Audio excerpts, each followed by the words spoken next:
turn it into an assassin. So fierce, it's nicknamed the devil catfish. The goonch is a very adept predator. It has this suctorial motion that could suck in large prey, and then it has these big teeth to hold on to it. And there's probably not another catfish that could eat nearly as large a prey or have such strong suctorial pressures to suck prey in. I think it's certainly conceivable that the goonch might attack a human being.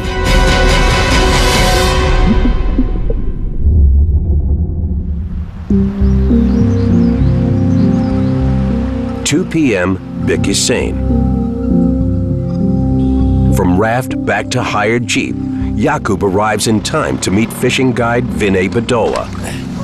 Hi Vinay, nice to meet you. How are you? Excellent. Well, how is your fishing? It's been all right. The water's been coming up, but it's been all right. Okay, I haven't catch a goonch so far, so I hope you can help me. Absolutely. So let's see the river. Let's do that. But before that, we need to take blessings. So let's do that first. Okay. A passionate angler and local wilderness expert, Vinay has over 30 years' experience fishing these waters.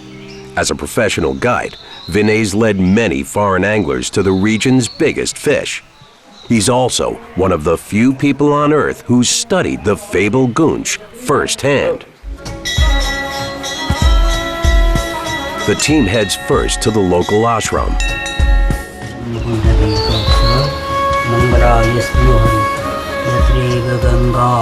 A priest bestows blessings.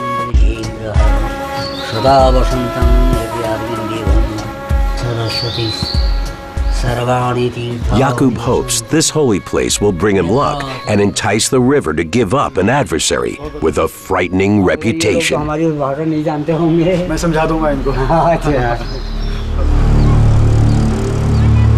There's no concrete proof of anyone dying by a goonch assault, but Vinay has heard locals describe devastating attacks.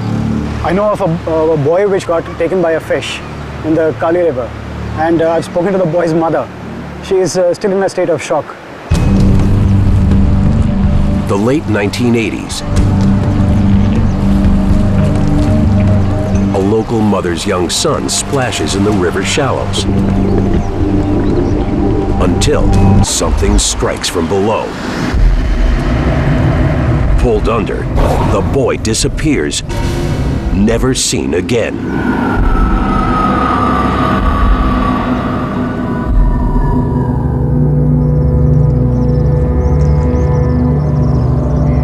Vinay has also heard of livestock gone missing with no warning. I spoke to a person who was eyewitness to his buffalo being grabbed by something and pulled underwater. And there's another chilling local belief that goonch stalk the waters below funeral pyres. Open-air cremations are a sacred Hindu tradition. As wooden burial platforms burn, human remains fall or are pushed into the waters beneath. So Hindus burn their dead. When a person dies, the body is taken to a river. Even if a dead body is partially burnt, it is put into the river and the funeral is over. Half-burnt bodies, obviously they leave a scent trail. The Kali and Ramganga rivers are common funeral pyre sites. Some experts think, as hungry river scavengers, the goonch flock here, vulture fish cruising for a macabre but easy meal. That this is how the goonch grows so large, and why the fish may now have a taste for live human meat. One thing's certain, thanks to a trait called indeterminate growth, the longer goonch live, the bigger they grow. With virtually no natural predators, flesh-feeding alpha goonch can reach terrifying proportions, potentially large enough to hunt a human target. Some locals like Vinay believe the attacks may be perpetrated by just a few renegade goonch, or even a single lone predator with a grisly appetite. Fish actually get used to consuming the dead bodies. Maybe there's one particular fish which has taken a liking to dead bodies, Maybe there was someone close to the dead body or something, and someone was vibrating in the right manner, and this one went for it. And from there on, it's developed a taste for human beings or anything in the shallows which moves. Yet others residing near the river fear a far scarier scenario. The goonch's craving for human flesh is a recent development. As its natural habitat faces construction, pollution, and overfishing, the ancient species may be forced to find new food, including Homo sapiens, dead or alive. Adaptive feeding is a common phenomenon among successful predators. The fishes will be pushed into peripheral habitats. Their food sources may be taken away. They're going to be shifting and maybe preying on other things. And while in some habitats, aggressive commercial fishing and poaching threaten the goonch with extinction, it's humans who may be most in danger here.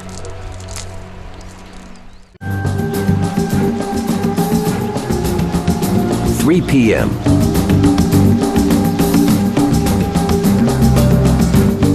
Vinay's intimate knowledge of the river leads the team to an ideal goonch hideout, a rocky underwater lair near recent goonch sighting Ground Zero.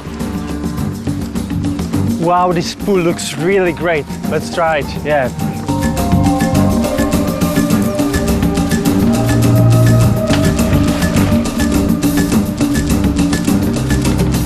We cast our bait into a very deep pool where goonch lives. We are getting closer to the place where big goonch sightings happen.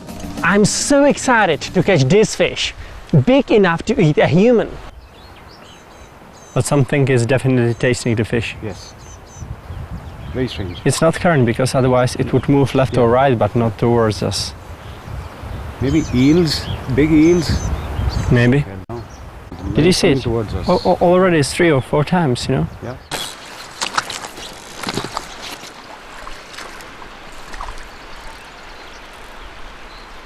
Jakub feels a sudden tug, a bite.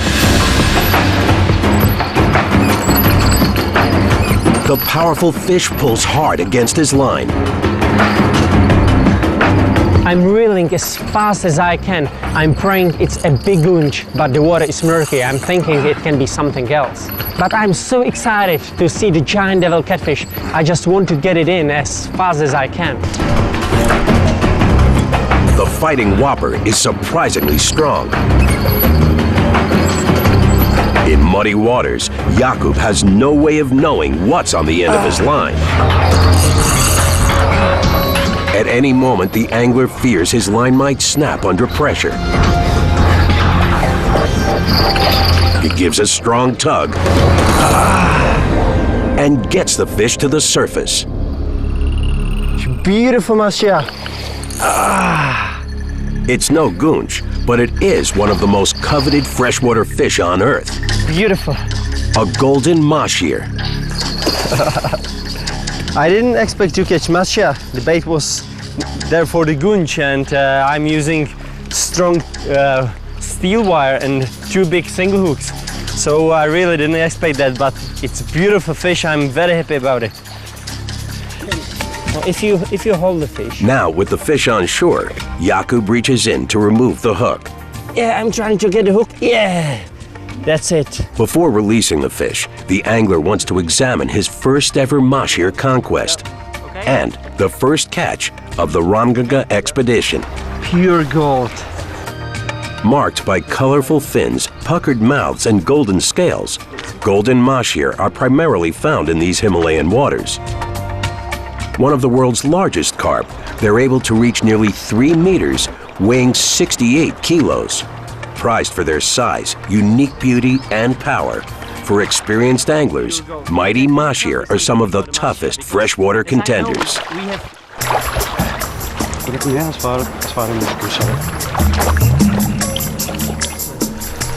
How much is it? 23 pounds. That's a good fish. Very nice fish. Thank you very much. Thank you very much.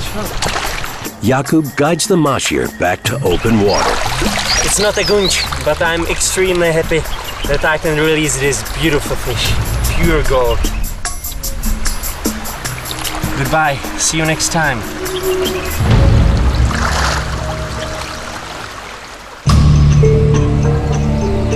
It survived the catch, but the same mahshir may be destined for death by goonch.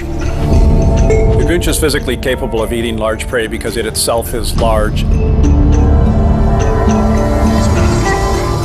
Catfish are notoriously greedy. Prawns and smaller fish are a common diet staple. Yet what could drive a goonch to crave mammal meat? Ocean predators like sharks are famous for bloody mammal kills. But what creates a flesh eater in a river? In any ecosystem, there are predators evolved to eat meat simply because it's a high protein source. Everything needs to ingest protein. Typically, if you've got a high protein diet, you're going to grow bigger. The goonch isn't the only freshwater stalker that may be hunting high-protein mammal prey. One of the most infamous meat-eating river beasts is the piranha. Though a single piranha rarely grows longer than 45 centimeters, these razor-toothed hunters attack in marauding mobs.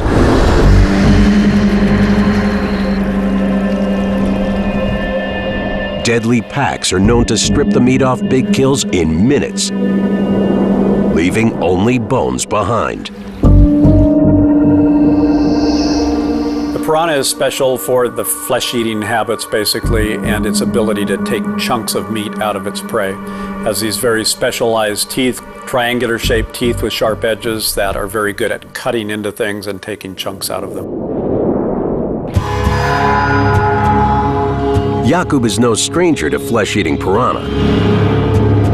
In 2008, canoeing on the Amazon River, Jakub casts, reels,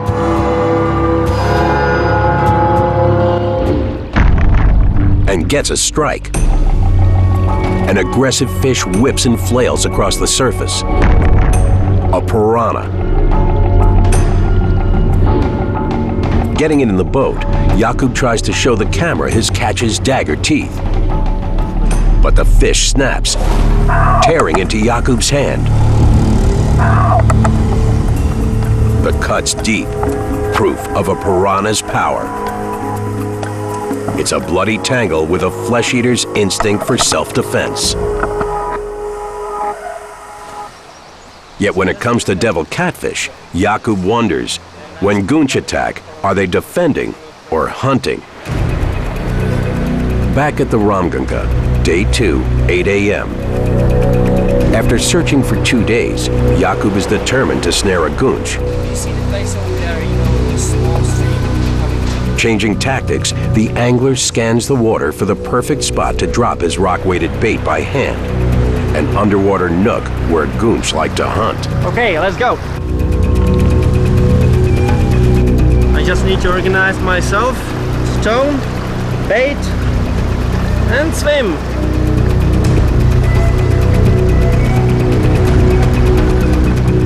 Paddling across, Jakub battles strong currents. Aware at all times he's in the unusual habitat of a fabled man-eater, wading in the same waters that swirl around funeral pyres and their human remains. What do you think? Very strong current. Now, trying to time his drop with the water flow, Jakub must keep his bait from falling too deep between underwater boulders. But just as Jakub releases the bait, he spots a problem. Old abandoned fishing lines. Tied to bottles for ballast, the lines have been left behind by local fishermen. Now, they pose a danger. If they tangle with Jakub's active fishing line, they could cost him a goonch catch. Thank you. To clear them, Jakub heads back into the rushing current. He grabs the first of several bottle lines. Then, something goes wrong. As Jakub fights to stay upright, the river sweeps him downstream. Marshalling his strength, Jakub muscles his way back towards his targets. Reaching under, he grabs the remaining lines and yanks them as hard as he can. Success. He swims back to the bank. It's very interesting to swim in the same river where they burn their bodies when they die. So I'm swimming in the river where thousands and thousands of people are burned every year. Jakub resists fatigue, knowing a flesh-eating goonch may be lurking below.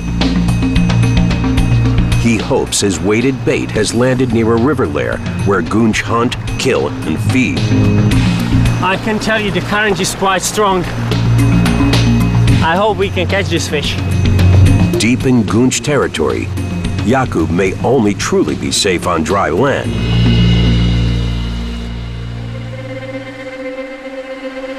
After one alleged local attack, some believe even wading in these waters can be dangerous. 1988. The Kali River on the India-Nepal border. A 17-year-old boy wades into the water to cool off. The boy's girlfriend is nearby, with no idea what's stalking him below. But no one sees what happens next. Something suddenly grabs him, sucking him under.